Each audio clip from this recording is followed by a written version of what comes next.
Nataka mnisikize ndugu zangu watu wa Ukambani. Hii stadium tulijenga kama serikali ya Kenya. Tumeweka hapa milioni 750 tujenge hii stadium na bado haijakamilika. Tangojea pengine mwezi moja ikikamilika, tumejenga kila mahali, tumeweka parking mzuri, nitakuja kufungua rasmi ikiwa imekamilika. Na ni kwa sababu tunafanya hivi sio Ukambani peke yake. Tunafanya hivi katika taifa letu la Kenya.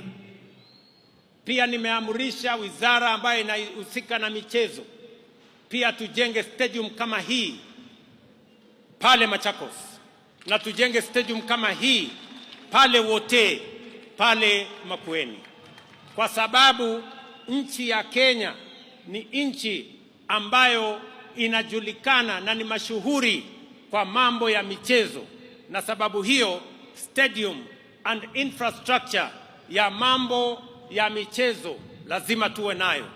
Wewe Waziri Mvurya, unajua vile utafanya tukamilishe hii ili mapema mwaka ujao tuanze Machakos na tuanze pale Makueni, kwa sababu tunataka Ukambani tembee sambamba na sehemu zingine za taifa letu la Kenya. Hapa vile vile tumejenga uwanja wa ndege. Mimi nataka niwaeleze ya kwamba hiyo uwanja haijakamilika. Bado tutajenga terminal building. Tunataka hiyo uwanja ikae kama viwanja zingine za ndege sehemu zote za Kenya.